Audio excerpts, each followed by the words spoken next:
And I'd have loved to stay here, throughout, to continue to enjoy the vibrancy of our young people. But let me begin by thanking all of you for what you've done all over these years. We've been in the wilderness, the solidarity you have shown me, especially at a time when some misguided elements said they were coming to picket my office. And then Amos and his army decided at the same time to come and weed and clean around my office. Except that apart from cutlasses for weeding, they were carrying cudgels. And somebody said, but what do you need cudgels to clean up for? He says, oh, they said there are some rats around. I mean, you guys are something else.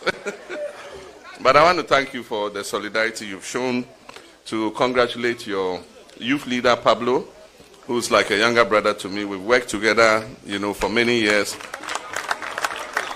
And I want to commend him for the vibrancy that he has introduced into our youth wing since he became the youth leader. And this is one of the innovations that we're about to look at. Okai Minta and your working committee, I want to congratulate all of you.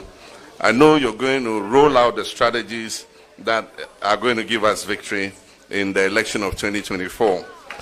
Dayo, who's my little brother, we crossed paths several times, and I saw him as a very bright young man. I think it was a Commonwealth program or something, and he spoke very well, very eloquent, very well organized. And so I'm not surprised that our paths have crossed again, and he's the youth leader of the APC in Nigeria. I can see that his pathway is very bright, heading in some direction. We'll leave that for the future. And I wish to also congratulate Christian for coming all the way to join us. I want to thank you very much for traveling all the way from Congo DR. I know the challenges your president, Felix Tshisekedi, is facing, but you can expect that with NDC in office, we shall have full solidarity with your government and your president. And so I'm happy to have been invited to unveil this youth secretariat. I like to speak, but today I'm going to be very short because I'm supposed to be in Kwawu this Easter. Yes, we have a walk there, and then we also have a forum with the Kwawu business people and other activities. And so I'd rather be very brief in what I'm going to say. Elections are just about 8 months away. And I think that the unveiling of this secretariat is very timely because time is short and there's a lot of work to do. My expectation is that this youth secretariat, which is well equipped with all the modern digital equipment you can expect, would coordinate all the youth secretariats in all the regions in order to achieve what objectives we have set ourselves. It is going to be the nerve center for coordinating the strategy of the campaign, especially as related to the young people. And so it will coordinate that strategy towards the 2024 elections. My expectation is that it will be a command post, not only for the campaign, but also it will work closely with the elections directorate in terms of the vigilance that we need at the polling stations and the transmission of the results. You know the campaign is important, the messaging is important, but most critical of all is that elections are won or lost at the polling station. And so we can have the nicest of messages, we can do the best of campaigns, we can reconcile with our ex-wives and ex-girlfriends and all that. If on the day we do not police the poll, you know our opponents are experts at something. And so if we don't police the poll, the objective that we've set ourselves will not happen. So you must work closely with the elections directorate. As many young people as possible must offer to be party agents. You must be trained to be party agents at your polling stations. We might have to move you from your polling station to some other polling stations in order that we can beef up our presence in those areas. So all of you must stand ready, and I'm happy Pablo talked about it. Your volunteer program is going to bring as many people as possible in. We'll train them. Your TAIN program your TAIN and TAIN alumnus program. I know that you are gathering the database of all our TAIN members and all our TAIN alumnus. On the day, all of them are going to be an army, a youth army, that is going to make sure that nothing untoward happens in any of the polling stations, and that our victory on 7th December 2024 is guaranteed. But most important of all, I'm certain that victory is going to be ours.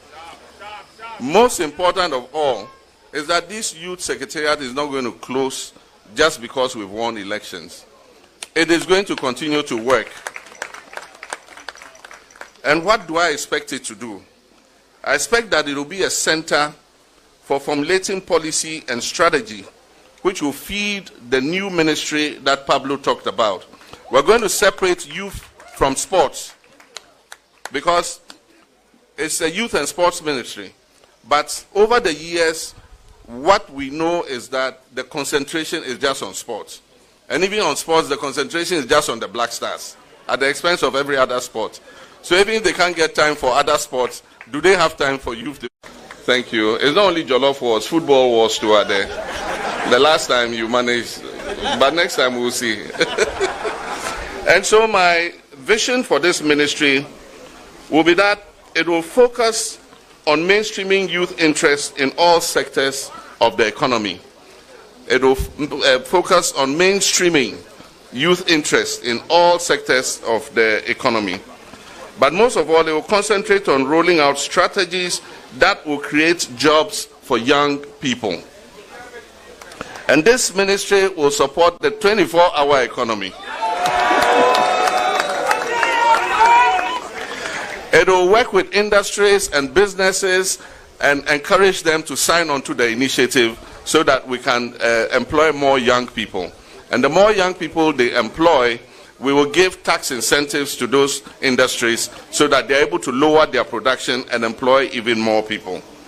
But finally, one of the promises I leave you young people with in this country is that the NDC cabinet, post 7th January 2025, is going to averagely be one of the youngest cabinets in the history of this country.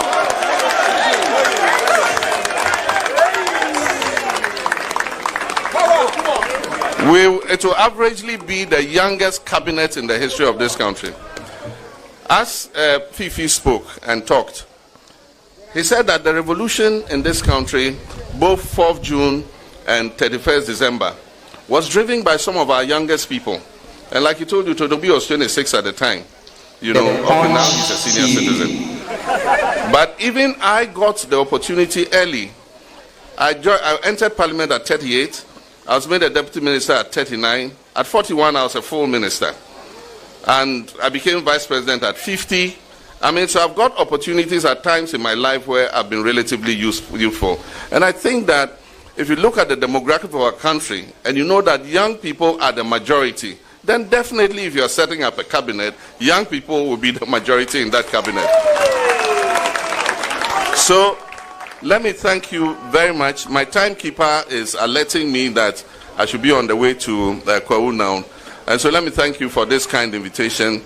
And I wish to encourage all of you and say that victory is in sight, but we need to work for it, like our vice chairman said, Professor Joshua Alabi. He says, yes, we're going to win, but we're not going to win by resting on our oars. We have to work for that victory to be ours. Thank you very much. God richly bless.